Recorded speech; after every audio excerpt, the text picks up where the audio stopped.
Thank you very much, Loic. I'm Madhav Chinnappa. I have worked in the kind of news and technology space for almost 3 decades. I started actually at Associated Press Television. I was part of the startup team. Uh, Worked my way into the newsroom, ended up being acting Asian editor for a while, then moved to the business side. I was then at BBC News for almost 9 years, and for the last 13 years, I've been at Google working on what I call the intersection between news and technology, and just left Google this summer. So I am free at the moment. Very cool.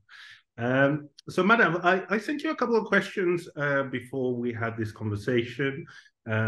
So, if I'm just going to go through them one by one, so you can give our readers a bit of context on what this discussion is about. So, I'm going to start with the first question, which is sort of a general question, I suppose. Are you worried with the state of news at the moment? Frankly, yes. And to expand on that a little bit, I think I've always been kind of worried about the state of news, and my worries have kind of morphed or changed in terms of their focus over time. Um, I think, when I joined Google about 13 years ago, it was, I think probably the optimistic time about digital and the internet and things were good. And because maybe I just my character, I'm a bit of a maverick. So I was worried then very much about the business model side of it, right? And I still am actually. And then I think increasingly what we've seen is the ramifications of technology. And so for a while, I was getting worried about the technology side of it and what it can do. And then probably, funnily enough, even though everyone's talking about generative AI, the thing that I think most recently that I've been worried about is actually around the audience side of it, and engagement with the audience. Because if you look at things like the Reuters Institute Digital News Report, what you see there is an increasing amount of news avoidance. So again, I worry about the dimension with the audience. So I guess maybe I've always been in a constant state of worry, but that might just maybe that's I hope that's a healthy worry, right? I don't think anybody should be complacent about it rather than an unhealthy worry. I'm just going to jump on a question in your answer, which I think was fantastic. Let's talk about the audience for a second. And I mean, I've got the hindsight of speaking to my father, who's the chairman of our group. My granddad set up the press group, so family business effectively. Um, there was a certain perspective from him that pre-internet, there was only one news source and there was only one way to consume it. And so therefore, very fewer ways to interpret what was going on, right or wrong, by the way. I just wanted to have your perspective on that. Yeah, I completely agree. I think pre-internet, the way that I would describe it is that news organizations had what I called gatekeeper access, and they had gatekeeper access to information, right? If you wanted to find something out, you had to go to the newspaper or watch the television program. They had gatekeeper access to the audience, right? So the audience was coming to them. And so therefore advertisers or whomever needed to come to them. And they had gatekeeper access to distribution, right? Which is probably in between, because, to get that information about what happened over here to the person over there, they were in between. And that frankly gave them a lot of power, and was a pretty comfortable business model for a while. And then the internet happened and it disrupted all those three dimensions. Mm. So it democratized access to information, it democratized access to distribution, and it democratized access to those audiences. And I think a lot of publishers, news publishers, are still dealing, even though it's been decades, with the knock-on effect because, and I say this with love in my heart, a lot of them I think got used to that power, that gatekeeper access or even that monopoly that they had, and it made them, I think, in some ways complacent And I think they lost sight of actually the focus should be about on the audience rather than on the news organization. What does the audience want? What do they need? And how do we make that available to them in a way that's healthy for the overall ecosystem? Um, and again, I think we've seen technology can be very helpful in that way, but it can also be, it can be on some levels damaging, right? And we need to work through this new ecosystem. And I'm sort of almost embarrassed to say that it's new because it's not. It's been going on for decades, but I think that we still look more forward in the news industry than look more back in the news industry than we actually do look forward. And I hope that's some of the things that are changing culturally and over time. Okay, thanks for that. The second question. So, Google's relationship with publishers has effectively changed. There's a couple of examples on the events that's been going on in Canada, Australia, what happened during COVID, and more or less the very rapid increase of digitalization. I also put Brexit in there, but I don't know whether it's related or maybe it's a side note, maybe. But just your thoughts on Google and the news industry? Yeah, I think a lot of it starts from that disruption of that gatekeeper access that the internet did, right? Mm. And in my time at Google, I think it went through ups and downs in an arc. And I think in the beginning, again, 13 years ago, there was more optimism there. And it was about what can we do? Then there was a phase where I think what happened was that the disruption of the internet and the effect on the business model. So Google and the internet got conflated, right? And so there was, the internet disrupted my business model. Oh, Google did that. And then it's Google's fault. What can Google do? How do we get, if you look at Canada and Australia, though, that's regulation that is singularly designed to get two companies to pay the news industry, or actually specific people within the news industry, right? And again, I go Meta and Google. yeah, and I go back to the origin of why. And again, I think this is a bit of the misunderstanding or misapprehension or whatever that that Google and or Facebook and Meta or the technology companies are the same as the internet. And I think it wasn't, and that's why I think a lot of the legislation in Australia and Canada have been quite misguided, actually. And I think I can't speak for Google anymore because I don't work for them anymore. But I think the evidence is there that what Google has tried to do with the news industry is to collaborate with them, work positively with them, particularly around sustainability, so that you don't actually become dependent on handouts from any one entity, whether that's a tech company or a government or anybody else. Just a question on your answer. I mean, the legislation on news is effectively extremely varied across the world. UK, USA, India. I'm in Mauritius. I don't think we actually have a legislation for the sustainability of news or the importance of media. Who's right and wrong, and how? Do you know what I mean? Yeah, I don't Yeah, know. I do. And I think my kind of, which might sound simplistic take on regulation is, what are you trying to regulate? Why? And what's the problem that you're trying to solve? Right? And actually, starting from what's the problem that you're trying to solve, is regulation the right answer or is it something else? Right? Mm. And I think this is where you see some quite arcane arguments about some of the regulation that's out there. And if you look at Australia, for example, this is my interpretation. Other people may have different views. The premise of that regulation was that there is an imbalance in power between the news organizations and tech companies, and the government needs to intervene so that money is going from the tech companies into the news industry, right? But it's structured in a way that's a bit weird, and we can go into details if you want. But I remember having discussions with, some very, very smart academics in this, and they said, look, if a government wants to move money from one industry into another industry, that's their right if they feel that's the way to do it. But they should do it via what they called a hypothecated tax. So tax this company and then put it directly, and it's hypothecated, so it's directly over here.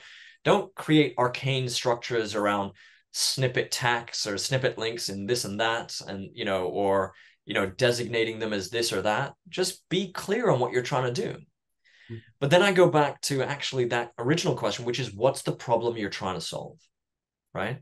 And if it's about the sustainability of the news industry, I do worry that actually just trying to force companies X and Y over here to pay into some group of people over here, and the definitions of who that is a whole other, category of fish. That may not be the best way to do it, and may not be the most sustainable way, right? Yeah. It's a really interesting answer. And I don't know, from my perspective, being, an African country, the first thing that popped into my mind when you replied was, oh my God, more and more funds to the government, which might have been tinkering it and looking forward to that, in a non-democratic manner, which is really worrying. But yeah. Yeah, and I think that your point there is adding a whole other dimension about whatever solution you come up with. What are the structures to make sure that it has its own integrity, its independence, and isn't misused, right? And that is not sadly not unique to to Africa, not unique to any continent, I would say, right? And again, you gotta also think about the unintended consequences of some of the things that you do, as well as the intended consequences and what goes forward. For example, and we can move on, but like I was intrigued by the approach they took in Taiwan, which is, the same argument came up in Taiwan. Internet, tech companies disrupted the business model. News publishers were complaining, and the Taiwanese government actually did some analysis, and they did some workshops, and they involved a lot of academics in Taiwan. And what the academics who looked at this quite neutrally, and maybe it's to do with the kind of Confucian culture you have in Taiwan, they said, yes, there is a problem with the news industry, but the issue is that the news industry is not innovating enough, right? They're not sort of fit for purpose for the 21st century, sort of all the things you talked about, the history. And what we need to do is we need to come up with incentives for them to incentivize and make it innovate, incentives for them to innovate and make it easier for them to innovate. And yes, we do think that technology companies are part of this. So we are going to create an innovation fund in Taiwan. We're going to ask the the tech companies to fund that, but then we're going to establish it quasi-independent of the government to operate, right? And so, they're kind of trying to put, they looked at the same situation that a bunch of countries had, but I think they more astutely diagnosed what the problem they were trying to solve and try to put a structure in that was going to solve that problem, rather than just say, hey, tech company X and Y, go and do some deals with the people that we like. Yeah. Interesting. Just a note on that. Thank you for that, Taiwan. I didn't know that, and it was really interesting. Do you make a difference between what happened in Canada and Australia? Yes, I do. And I think there's been a number of people who have written about the situations in those, and so I would recommend your viewers, readers, listeners to go and get other points of view on this as well. But I think in Australia, if you look at that legislation, it's a curious one, if I'm being polite, because it says that this is for specific tech companies, that the way that it's structured is that they would get designated unless certain things happen. And if they get designated, then these other set of circumstances happen. So what happened was Google and Facebook Meta went and did a bunch of deals with large news organizations. And then the regulator said, okay, we're not going to designate you, but we hold out the right to designate at any point in time. And then a bunch of other publishers, a lot of local publishers, community publishers said, hold on a second, you've done your deals with Rupert Murdoch and Channel 9. What about us? And so they went and increasingly did more deals. You know, that was that's a curious approach, I would say, from a regulation perspective. In Canada, they sort of took that and almost made it worse, I would say, that they would say, we're not going to, do a designate or not designate. These are the things that you have to do. And I think what has been really interesting to me in Canada has been the backlash from local and digital news publishers saying C18, which is the regulation in Canada, is a really bad idea, right? And they go into it, and there's the CEO of Village Media, a successful and profitable local news organization in Canada, has been very vocal about the problems with C18. And I would recommend you and your viewers and readers and listeners just go look up Jeff Elgie on LinkedIn. He's been quite public about why it doesn't work. And I think, Google, to be fair to Google, has tried to engage with the governments wherever and has been quite specific about, look, it's not anti-regulation, right? But you got to realize the both intended and unintended consequences of regulation. And it has actually been very specific about, here are the things that we think work, and here are the things that we don't, and here's why we don't think those things work, and here's how you could change it to make it work, so you avoid some of the bad unintended consequences, right? But those are nuances and details and stuff that kind of you never see in the headlines, unfortunately. It brings me to an add-on question as well. I mean, if you look at the foundation of the internet, information free for all, kind of very difficult to garden wall and segregate, if it were. But increasingly, people and companies are trying to segregate it, apart from the news organizations and paywalls, the introduction. I mean, it's a fairly old technology, but increasing, we're going into that fairly shortly as well. It kind of brings me to my next question. Okay, so we're a small publication and developing. So we're noticing an increase in business downsizing and legacy publishers struggling post-COVID. I know we've mentioned this a bit. So trying to get a solution out of that, do you think, automation might be a way forward for the decade to come? So I think automation is a solution. I don't think there is a singular solution. I think there are lots of different things. And I think the other thing that internet and my experience of technology has been is that it is ever evolving. So you don't, and this I think is different from the pre-internet world and the most of the industrial world that some of us grew up in, which is that systems evolve, you get to a state of a system, and then you're just doing the same thing over and over again and repeating, right? I think now with the advent of the digital technologies that we're in a different world, right? And that you need to constantly be reinventing yourself. And I think you see this in the industrial world as well, as companies kind of go up and down. And, I saw something a few years back about, like, it was the stock market, and it was like the top 100 companies 100 years ago in the stock market. Very few of them still exist, right? So I think that the rate of change and the need for reinvention is continual now, rather than we're sort of almost maybe more compressed as well. Yeah, absolutely, absolutely. And so I think there needs to be. So the solution is probably continual evolution, but practical solutions, there need to be. I think there are many of them. I think automation is a very good thing. It is a tool. I happen to have the privilege of talking to somebody who worked on the Spotlight team for the Boston Globe. They Spotlight the movie. Yeah. And it was interesting because there's a scene in that movie where they're cross-referencing and creating an Excel spreadsheet of all these priests in different who'd been moved around, right? And that you can see them doing this incredibly manually. And he was telling me that now you have the technology, and there's a Google technology called Pinpoint that's able to do that like that. And it took them not days, not weeks, it took them months going through this stuff handwritten. So automation, I think, can be a great tool. And I see automation and some of the technologies and, potentially the generative AI and AI technologies. I kind of, my analogy is they're like an electric bike, right? Mm. Which is you're doing certain things on a manual bike.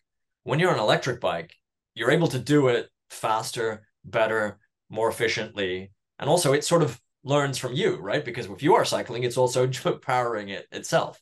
So yes, I think automation is one of the things that need to be done, but I think there are many, many things that need to be done. And, what you're going to be doing a week from now, a month from now, a year from now, 5 years from now is going to be very different, right? Because it's going to be that continual stage of reinventing yourself. So some people in the industry might find that incredibly scary, Madhav. Yeah, including me. But I don't think sticking your head in the sand is actually going to help you. I think you've got to, at some point, you've got to accept it and embrace it, right? And I think part of that actually becomes cultural, right? And I think actually there's this element. This is one of the cultural things I've seen working for a technology company, but being a news person, is actually that cultural attitude to failure, right? So in a tech company, it is assumed that failure is part of the process, right? You don't succeed without failing. Whereas in the news companies I worked with, failure was you never want to talk about it, you hit it. Sometimes you didn't even shut down a project for years because that would be seen as a failure, right? And I hope that news organizations are evolving their culture to accept failure as part of the process for success and evolution. That's a very interesting analogy. I know I'm kind of, sidestepping here with everything that's happening in Gaza recently, and I saw a tweet on, BBC Live fact checking its own content because effectively the news is very difficult to cross-check, verify, and what have you in these very tense and difficult moments in Israel and Palestine. And I was just thinking that more and more, like, there needs to be not so much an external accountability, but an internal accountability as well, to be honest and going, we got it wrong and we're sorry, kind of thing. Oh, I completely agree. I think, then there needs to be that culture of transparency, Mm. right?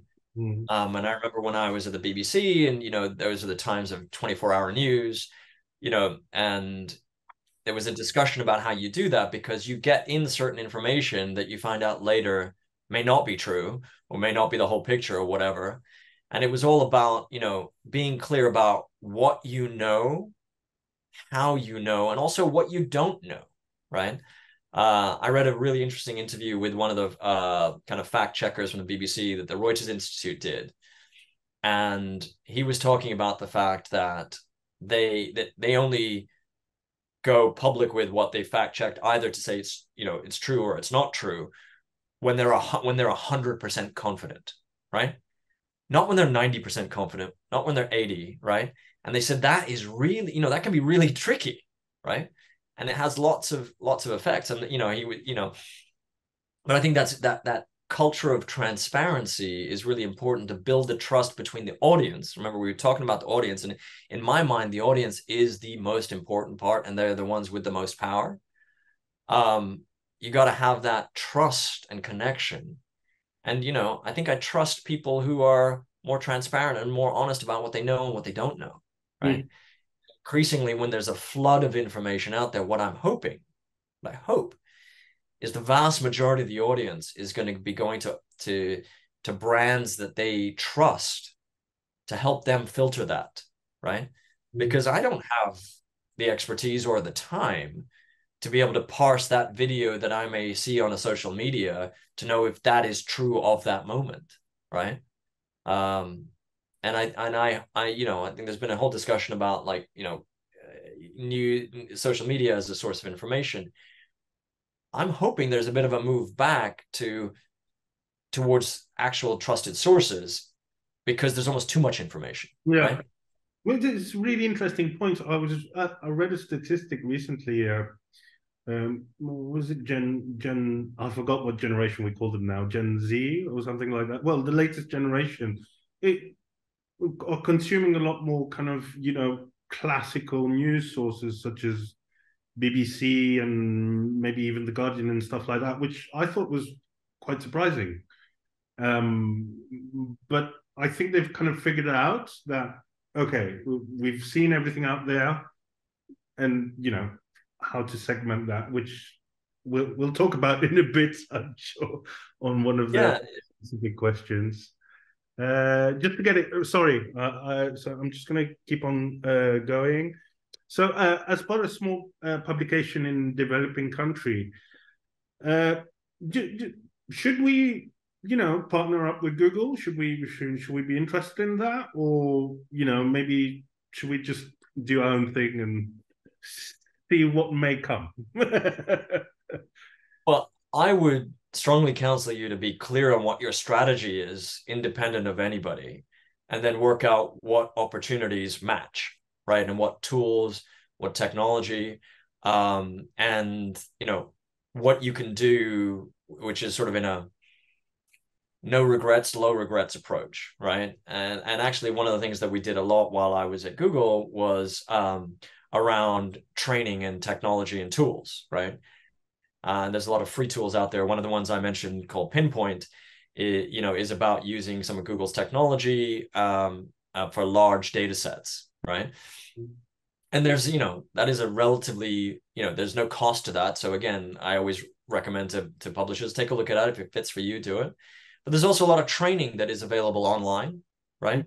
That, you can watch the videos, you can interact, you don't actually need to talk to any humans. But there's also training programs where you do talk to humans that are, again, offered for free. So again, start with your strategy and your identity and then see what's available.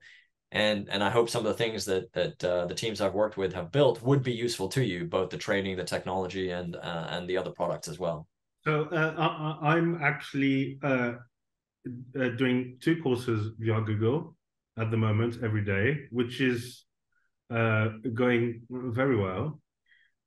What I did, however, notice, so one is on data science, because we effectively have a lot of more to the point of Google Analytics. And the other is kind of like automation, AI, and kind of coding for our databases. What did surprise me was the scope and the amount of either courses or technology that Google has that a lot of people don't actually know exist. And like even like talking to you, like Pinpoint is the first time I've heard that, but I'm sure this, like if I tell you XYZ from Google, you'd be like, huh, I didn't even know they did that. So Yeah, I mean, I'm smiling because this has been one of my biggest frustrations, which is I think at Google we weren't very good at explaining the breadth and depth of all the opportunities that were available for publishers. And one of the things that I kind of dreamt of, which is like what I called it, is like an onboarding process to GNI, the Google News Initiative, where you could go as a publisher and say, these are the things that I'm interested in. What do you got? Right. And I think there actually are developing that in certain ways. But, it's funny enough, you could probably go to Bard now and ask that and probably get a better set of answers than if you went to the Google News website and worked through it. But I think you're right. And it always surprised me. That's why I mention Pinpoint in almost every interview that I do, because I think it's one of the coolest tools. It's helped a number of US publishers, who've been involved in the Pulitzers and stuff like that. They have been using that tool, but nobody knows about it, right? And that's why I talk about it. So, check it out. But there are other things, and I think many people get very, very surprised at the breadth of the trainings that are for free, that are available to everybody that are out there. And I guess Google's not very good at marketing itself. But suggestions. And please, and that's one of the things. Take those courses, and this is the thing: give them the feedback, because actual humans do listen to the feedback on the training courses and how to improve it and how to do it. And if you've got a suggestion of saying, hey, look, my association over here would be interested, please give them that feedback. Or, this isn't, an event I went to, you should have been there. Please do give them suggestions. Thanks for that. I'm definitely going to go a long way. I hope for our readers as well. About AI, so big question. I don't know how complex the answer might be. Should publishers be compensated for their content being scraped by Bard or ChatGPT? So that is a very complicated question, and I'll talk you through my thinking about this, and then some of the challenges I think in this space are. So I used to be head of rights for BBC News, so I have a passing knowledge of copyright. I'm not a lawyer, don't play one on TV, but I've dealt with copyright a lot. And I sort of think of a series of questions when it comes to copyright, right? And and I don't have the answers, but I think there's some questions. The first question I get to is, could this content have been created without the underlying copyright, the underlying content, right? That doesn't necessarily mean compensation is there, because actually, when I was at the BBC, we were really into what, wanting to do more kind of what we call text and data mining, right? So, to look at big data sets to be able to look at information. I think the harder questions come from, could the new content that is generated replace the old content, either in the short term or in the long term, right? And again, the analogy people often use in this space is around music, right? Music, there's a sampling culture, which allows you to take bits of it, but not too much of it. And everybody's having fights about where that line is. But, a lot of rap music has come from that sampling culture, and you can make an argument that rap wouldn't have developed in the way that it did if you didn't have some of that. So there's a balance there, right?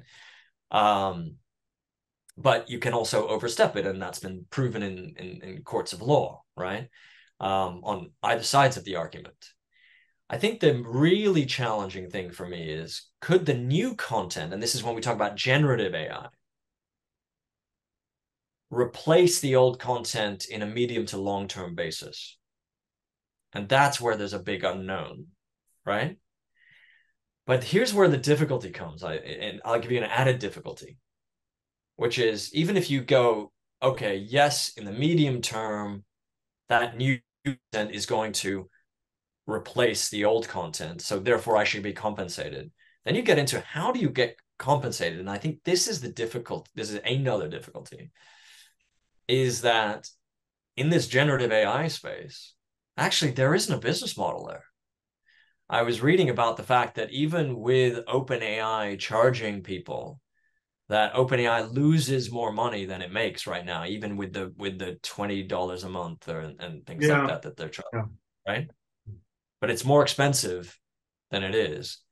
And then even if you have that $20 a month, how do you say how much of that $20 should go back to the original content?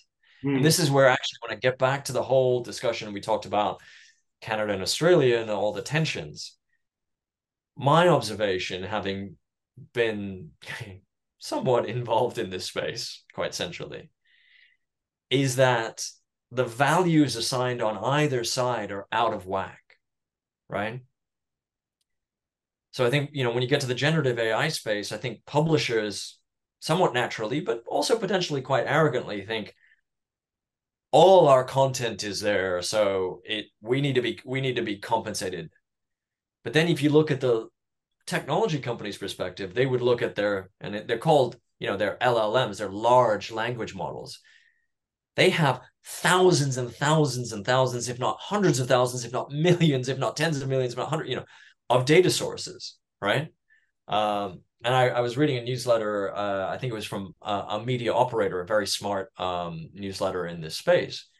And he just started just randomly, not randomly, but kind of going through the numbers. And, when you have tens of millions and you have tens of millions of sources, and you have even tens of millions being made, how much money gets to each of the individual source becomes very, very, very tiny, right? Whereas the publishers think, oh, they're making tens of millions, I should be getting tens of millions. And actually, just the maths of it doesn't work out. So there's a lot of questions that need to be answered. And I think expectations on both sides need to be realigned, right? And this is where I worry that the big publishers, the News Corps of the world, will use their political leverage to extract an individual deal that may get them millions or tens of millions. But everybody else further down the food chain, shall we say, aren't able to get that. And the maths and the economics of it don't even work out that way, right? I'm afraid I don't have a straight answer or a possible solution. I do think what you need to do is create a structure that incentivizes both sides to participate.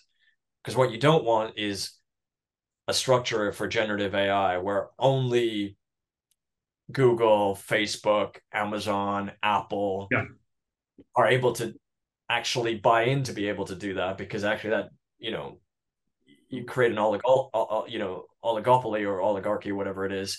And actually a lot of the small technology companies, the startups are priced out of it. But you also need a structure that it's not just for the News Corps of the world, that, everybody can participate. But I think for that to happen, you need expectations on both sides to come down. One is publishers, you're not going to get as much money as you think. And technology companies, you're going to have to be doing something more creative to incentivize people. Otherwise, everyone's going to block everybody, right? And I think the worst case scenario when everybody blocks everybody is actually the bad actors benefit more than the good actors. Yes. That's the other worry that I have in the AI and generative AI space. Okay, I'm just going to go through sorry, I'm just trying to No. get through. All good. I'm really enjoying the conversation. These are great questions. Thank you. You're a father, and what would you advise your child on the proliferation of fake news and or deepfakes? So it's funny because I've had this conversation. So my daughters are 21 and 15, right? And I've had this conversation their entire life with them. It's interesting. Starting with the one who's now 21, I remember when she was at question about that, because there's obviously quite a big age gap between both of them. I imagine the conversation's not the same. Correct. That was one of the points I was going to say, that their consumption attitudes are different, right? But sort of going chronologically with the eldest, who's 21 now, I remember when she must have been about 10. So again, this must have been 11 years ago. She was doing a school project about, it was when the Romans invaded Britain. And I'm embarrassed to remember, I can't remember the date, but she said, oh, the Romans invaded Britain at that. And I said, I was like, oh, that's interesting. How do you know that? And she said, I said, what's your source? Because my wife is also is an ex-journalist as well. And so we were always into, the two source rule, AP and BBC, right? I said, well, what's your source? And she said, Wikipedia. And I said, well, Wikipedia is not a source. And she was like, what do you mean? I said, well, let's go to the webpage. And I went to the Wikipedia page and, you go to the bottom and you see the citations. And I said, those are sources, right? And so I've tried, and this is actually what I think is really important, but doesn't get talked about a lot, is I think media literacy is incredibly important, right? In the UK, we teach our children to be safe online. I wish they were also taught to be smart online, right? And that, I've told my daughters, both ages, not everything you read on the internet is true. You need to come up with different, you need to look at multiple sources. You need to triangulate, right? And you need to also ask your question about what's the source, what's the motivation behind the source that's out there. My youngest is really into makeup and all things like that, and she talks about all kinds of things in makeup which I have no idea about. And I will ask her, well, how do you know this? She'll say, oh, I saw it on this site. And I was like, let me ask you a question. Is that site trying to sell you something? So of course it's going to tell you that hydrochloronic acid will get rid of pimples or something, right? And we'll tell you that, right? And so I think, what I've encouraged my daughters, and I encourage everybody and all the children to do, is to ask the questions, to not just blindly assume anything that you see, but ask questions. It's sort of what I was taught growing up in newsrooms, right? You got to ask yourself the questions about, even when you have a source telling you that, why are they telling you that, right? So I think that's true of everything on the internet. But I find, in terms of the generational differences, I find the attention span of the younger one is much, much shorter. And therefore, that extra step that is needed is sort of a harder step. And I think it's because she's being bombarded with more information. I actually talked to my eldest about this, and she's really happy that TikTok wasn't around when she was growing up. Yeah. Right? Yeah. Genuinely, yeah. genuinely, she's happy to be able to have skipped that. And I do worry about the short attention span, the dopamine effects, and all of this on the younger generation. But that's a whole other conversation. Madhav, I'm just going to have a quick question on what you're saying. So I kind of I don't know if you know of Vox publications or Vox News, which is American based, and they call it a fairly recent publication. What I noticed with them, and they've been quite frank about it, is kind of like a vast amount of information and data, thoroughly checked, concise, and what have you, in a very short amount of time.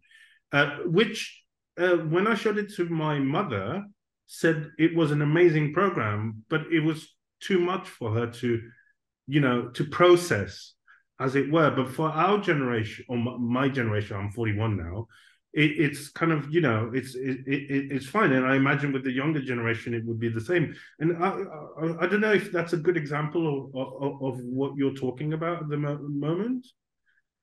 I think it's definitely a good example. I mean, and for me, it goes back to the thing I said right at the beginning, which is about the audience. And it's not the audience, it's many audiences, right? And how do you engage with them properly? And this is what the things that Vox and others are trying to do, which is how you engage with a millennial or a Gen Z or a Gen X, they're or the older generation are very different, right? And different things apply to them. And I think that's where, again, this constant reinvention needs to happen about trying to go, okay, how do we connect with those different audiences? And they may need different mediums, different storytelling mechanisms, different ways of approaching it. And the other dimension is it's also not one dimensional. So it's not like one thing at one time. I don't know about your news consumption, but like there are times where it's like, I actually want to listen to something in audio form because I'm doing the washing up. Yeah. Right? Or driving. And it kind of, or whatever.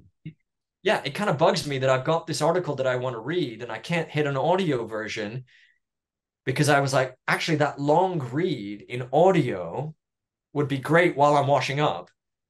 Right. And I'm actually more likely to consume it if I could have done it in this way. Right.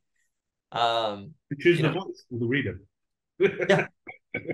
Yeah. And, I was reading something recently about I think it was a Norwegian or at least Scandinavian news organization that used AI, trained its AI on the voice of its most popular podcaster, and then used that voice to voice some of its text reports, and found that actually people were engaging with it well, even though the original hypothesis was, well, people are not going to really engage with that. But actually, it was creative use of AI, knowing that this podcaster has a style that's trusted and people, this generation like, and then they were using that to make their content that may not have been more accessible to that generation more accessible via generative AI. So I thought it was a creative, clever use of different technologies, different mediums, to again connect with audiences better.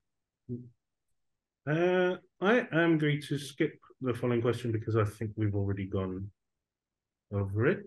And so I want to talk about the future now a bit, which is always very exciting. As a as a you know, a fan of futurism and what have you, and looking forward, as it were. So news seems to be becoming more contextualized. I don't know if you'd agree with that. And I have put in bracket AR and AI. Um, should publishers embrace the increase in evolving mediums? So I'll give a quick example. A couple of years ago, somebody published a video on Vimeo, however you say it, of an AI experience in the real world, which was completely created and animated, of adverts, news, you know, everything coming up in your head displays while you're going around. I think it was a train or a bus journey. So basically, the whole payment mechanism was through the AI process and what have you. We're slowly getting there, but that's just one aspect. Effectively, Apple's coming out with their headset come next year, which is going to cost a fortune, but I'm sure it's going to, you know, sell like hotcakes. Your thoughts? You know, that's, and the reason I guess why I'm asking is because before we had paper, and in our situation where we're from in Mauritius, paper used to be our most profitable medium. Now we have X mediums, and then tomorrow we'll have XY mediums. So, yeah. Yeah, so I think, well, when it comes to futurism, I think there's that quote, which is, you know, be very careful with predictions, especially those about the future. So, you know, what do I know? But I think when it comes to these new mediums, I think I would make a distinction between AR, augmented reality, and AI, artificial intelligence, right? And I think it's important to be quite specific about different things. I think with augmented reality, this may surprise you, but I would ask a question before we talk about augmented reality if I was a news publisher. And in the end, it comes down to what I call opportunity cost, right? That I think that news publishers could do lots and lots and lots, and there's almost an infinite amount of things that they could do. And they actually need to not just think about what is the opportunity, should I be developing an AR presence, but it's, if I were to put my resources over there, what else doesn't get the resources, right? Right. Okay. Is it enough? All right. And is it at the right stage? Because I remember, you know, I actually had a year between when I was at the BBC, between AP and the BBC. And I actually worked for a UK media company in their M&A team, which was awful, but I don't talk about it much. But it was at the dot-com boom and bust was right there, and the bubble had burst. And in the dot-com boom, everyone was talking about first mover advantage, right? So that's why a whole lot of businesses that flamed out were based on first mover advantage. But somebody said to me, he goes, it's not first mover, it's first arriver, right? And sometimes you can actually be too early into the space, Yeah. right? And so I think the question that news publishers should ask themselves is, if I do that, what am I not doing? And do I need to do that now, Mm. right? What's the advantage of doing it now versus later? And it's interesting because if you look at the tech companies, a lot of tech companies try to incentivize, let's just call them content creators, whether they're individuals all the way to professionals, to participate in their platforms because it was all about engagement. That was often a way that they were being measured, or if you were a startup, that's how VCs measured you in particular, right? And so they were doing a lot of financial incentives to get people to be on their platforms, right? And then, you know, that was the famous pivot to video that we had, you know, and then that pivoted away, shall we say? So again, I step back and go, look, think about what's right for you as a news organization. Is it, you have a series of choices, and think about what you won't be able to do, as well as the things that you could do, and also why people are incentivizing you to do that and how sustainable that is, Yeah. right? A lot of arcs in the new, with news and technology, where technology company X said, hey, to you or individual creators, hey, I'm going to pay you to do X and Y. And then the money dries up, and then Yeah. what happens? And, and again, that's why if I were to choose a second word aside from audience to keep in my mind as a publisher, it would be sustainability, right? So a lot of publishers have just taken tech company money while it's there. Yeah, and I get that. My question is, how have they invested that to be more sustainable? How does it work once that money runs out, right? Because I think you've seen that was the famous, Facebook video pivot to video. But people took a bunch of money from Facebook to produce video. Then the money dried up and they stopped producing it. And it was like, well, The example I've what's got off the top of my head is Facebook's instant articles, which was sort of a response to Google AMP, which I remember having experience with, which they shut down quite swiftly a couple of months after the launch. Yeah. And again, those were two different approaches, right? Instant article was, I will incentivize you in some way to put your content into my walled garden of Facebook, right? Whereas AMP, Accelerated Mobile Pages, was, here's an open source way of making content faster, right? And it actually came from the same origin.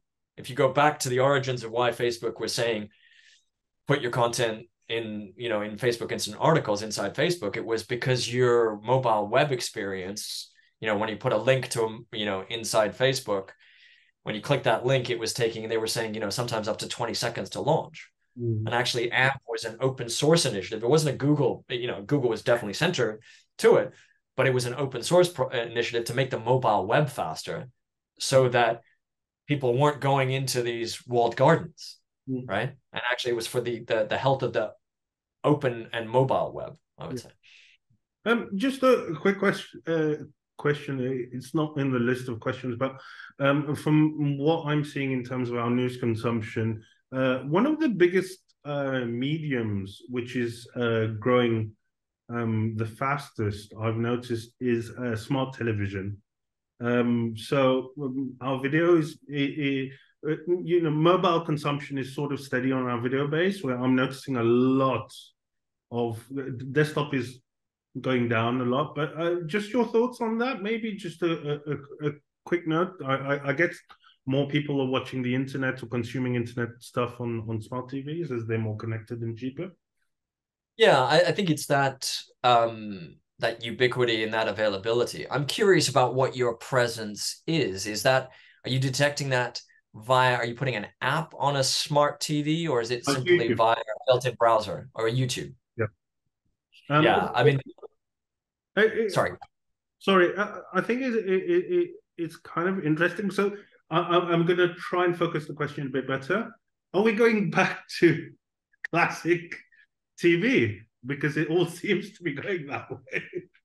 I'm not sure I would call it classic TV, but I think what surprised me is how much consumption of YouTube is on a television, right? Yeah. And I think they've cottoned onto that a while back because they're quite smart, and that's why there is you will have a designed for TV, smart TV experience. And I think what that shows is actually the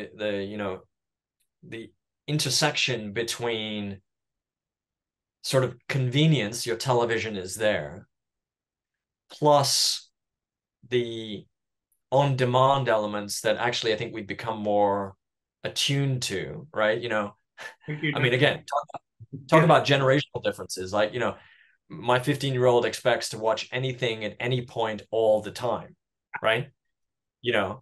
So the old days of waiting for something just is insane. And if they're I think like Netflix do this less, but like Amazon Prime is doing it more, where they do once a week something drops, right? It's like, what is that about? Is normally her experience, right? but I think it's that on-demand nature of it. So it's like, well, actually, I should have that. I mean, I'm considering it myself. Like, I'm wondering why I have a cable television subscription, because I watch very little cable television, right?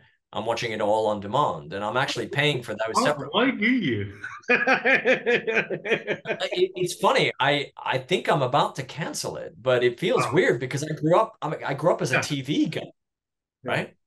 Children of TV. But yeah, but I watch very little TV now, right? And again, that even, I guess you can teach this old dog new tricks, right? So I think again, things evolve. And I think that's why you're seeing companies who are attuned to that. And then again, it goes back to the audience, right? Mm. You got to be aware of what the audience is doing and how they're developing, and then stay as in sync with them as you can, both technologically, but I would also say experientially as well, and from that trust and brand and identity perspective as well. Mm.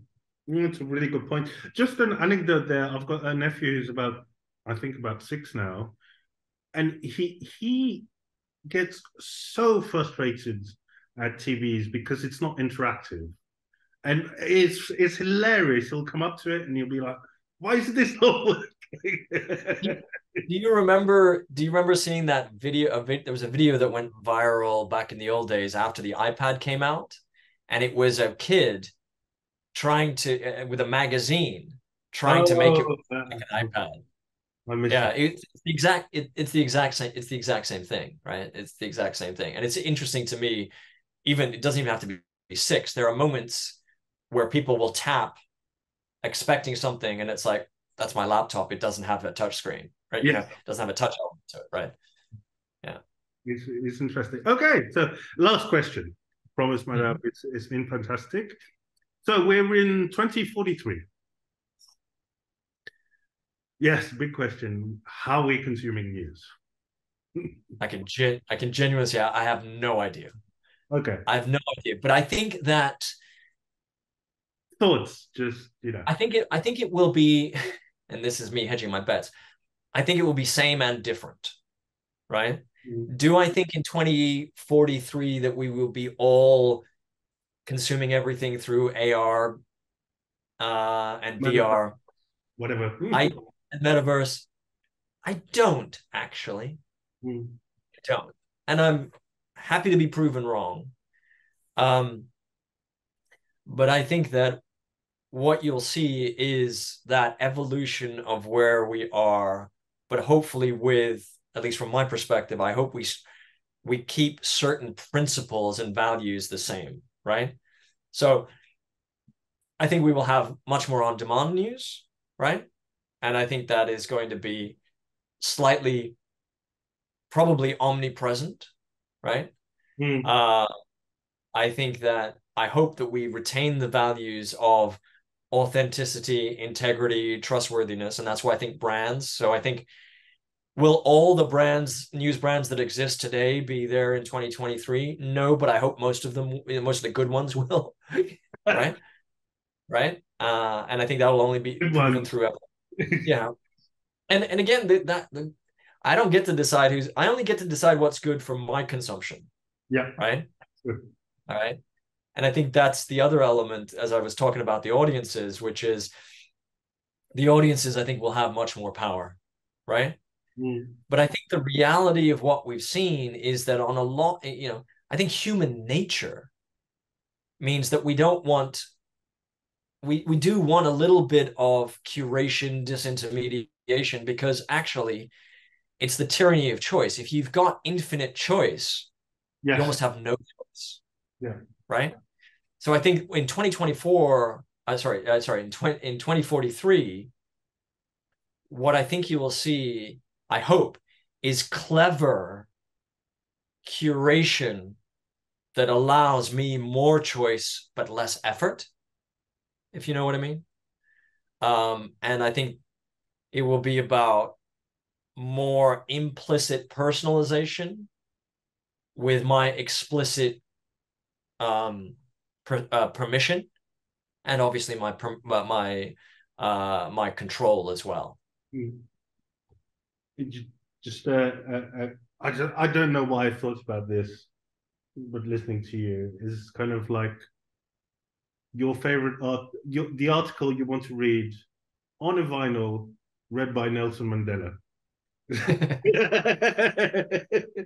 Yeah, and what I hope is things like AI will allow them to understand me and show me articles that would interest me from sources that I may not know, Mm, but don't do it in what the way that it is right now, which feels very clickbaity, very if you like this, you will like exactly the same, right? yeah, Like my Discover feed thinks that all I'm interested in is Liverpool Football Club yeah. and the Marvel Cinematic Universe, right? And to a degree, I like those, but just because I've read one article on them does not mean I need to read every single article on them, Yeah. right? I hope it becomes more three-dimensional and more, and this is the difficulty of news, right? Like news judgment is a gut thing, right? Right. I'm in the newsrooms I've been in, if you asked someone, why is that the top story? And they had to justify it, becomes more of a challenge, right? I don't know if you're familiar with Tortoise Media in the UK, but they have it's a slow news site, membership only, and they have a thing called the news meeting, which you can listen to.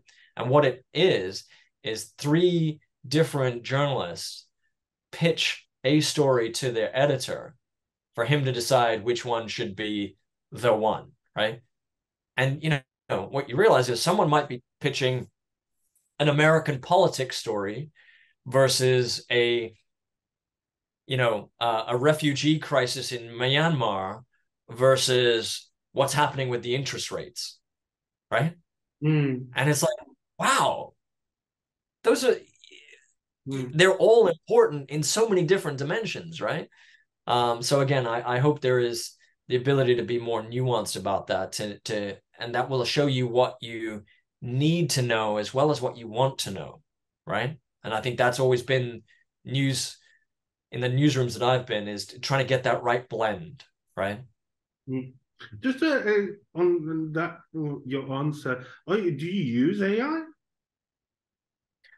Well, I'm sure I do, if you know what I mean, right? Because a lot of this, you know, there's AI built into most products, definitely almost every single Google product that you use now. I mean, you Uh, actively go on ChatGPT and okay, I want this, I want that. Or... Less than I imagined, right? I had a little bit Okay, of that yeah. flare moment of like in the beginning when ChatGPT came out, it blew my mind. And then what I realized is that in my day to day, it was less practical for me. I tried to do certain things, like I tried to get it to write my leaving email from Wow, Google, my right? God. Right. And unfortunately, it was filled with errors. So I was like, I can't, I can't do it. I have been using it, and this is the thing I've realized just for me personally, and this is slightly outside of news, but like there's actually a smaller number of use cases than I was expecting where I want a specific answer to a question, right? And that's what I think ChatGPT and Bard and the others are trying to get to. But actually, there's there's fewer use cases there than I was thinking about. And currently, and again, this is currently where it's at least what I've seen, it's not answering me a question, right, well enough. Like I'll give you an example. I'm not a cook. Yeah. The question that I wanted to know was, do I need to defrost bacon or can I cook it from frozen? Right. And it turns out, in the very limited research that I've done, there isn't a definitive answer to that. You can do both. Right. But again, the sources that I went to when I looked at it, what you realize is they were being written for the question, not for the answer. Mm-hmm. Right. And a lot of them, when I was looking on the web, are written to show you as many answers they can before you get to an answer. Right. So I think we got a ways to go yet. Yeah. Right. And I hope that the quality of the experience plays out. because right now I'm not seeing a great quality experience. It's almost like you need to know or have an idea of the answer, but need to be assured. That's why you're going to AI. Yeah, and that's why I think one of the things around generative AI and in the search world is I need to see those citations. Tell me who is doing. One of the things I found useful actually for AI, and maybe this is because I'm a film and TV geek, and I love IMDb, and I'm always curious. Like I'll see somebody in a TV show, and I'm like, I've seen them somewhere. Where do I go? And going via IMDb to find them, or even via search, becomes quite difficult. But with kind of Bard and ChatGPT saying, who was the person that played this character in this show, gets me a better answer than just a general search has been, right? But only for the minor characters, right? For the minor characters, it's much better. Yeah. So it's like, oh, that person who she was that, a significant but minor character in Justified, which I'm watching with one of my daughters. She was in Legends of Tomorrow. Okay, like her career got better and she's now a star, a recurring character over here, right? I found that to be easier. So I was able to parse some of that better than should I defrost the bacon or just cook it from frozen? I think that's the title of our article, really. I'll give you a really good example. I'm quite tall. I've put on a bit of weight recently as well, especially getting older. Finding my first car was like a complete headache and like so frustrating. I have no experience, get my first car. And then I decided to go on ChatGPT and go, I'm this tall, this big, I want a hybrid car. What are my options in Mauritius? And that's how I purchased my first car. So I think maybe stuff that is quite mathematical, scientific, or has a lot of data behind it already. Yeah. They'll be like, yeah, of course, go towards that kind of. Yeah, and I think you're right. You need these fundamental factors that will work out, right? Like, in a way, I talk about this about different things at work. Was like, you need it's that decision tree. Yes. Right. Yeah. You actually have all these factors that allow you to go through that. Actually, computers are really good at that, right? And I think that's going to be the kind of the next level of search. And I think that's what the search generative experience is trying to be, to go. I remember having a conversation years ago with some of the search engineers, and it was like, in the old days, I don't know if you remember with Google, but like you would put random words together, right, to get the result that you wanted. You wouldn't ask it a question that you would ask a human. That's interesting. We actually, when I remember talking to the engineers, and what they realized is that people were just putting questions in and they weren't getting good results out, right? Because they were structured in that different way, right? My boss used to talk about it was like, movie Tom Hanks volleyball, right? Would get you Castaway. Whereas in the old days, if you put in what is the movie that Tom Hanks was in where there was a volleyball as well, you'd get nonsense out of it, right? But actually it evolved. I think it's that next stage of evolution where you're going, I think you want, and it's assistive, right? Because you said, I'm this tall, I want a hybrid, I'm in Mauritius, what are my options? That's actually assisting you. And I think hopefully Google Assistant, Cortana's, whatever the other ones, will take that spirit and move it on and be helpful and transparent. So when you go, okay, hold on, how did you get to this answer? Because there's going to be a whole range of questions where it's going to be like, no, really? Yeah. But Madhav, I think also, especially with AI, we know what we want. We if you look at people and they see an AI or they interact with an AI, they have a preconception of what it should be. I think most people do.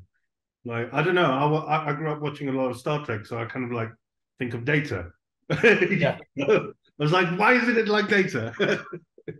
Yeah. And, that's why it's amusing. Like all the project names are coming from those things. Like I think Google Assistant original project name was Majel, which comes from Majel Roddenberry, who does the Oh voice yeah, of the computer. And then what was the Facebook one was oh God, it's from the Marvel series. It was Jarvis, right? yes. Yeah. So yeah, and sometimes science fiction becomes science fact, right? Madhav, that was a fantastic interview. Thank you so much for your time. I think we've completely gone over our 1 hour. It's nearly 1 hour now. Oops. uh, Oh, thank you. I think it was all down to the questions.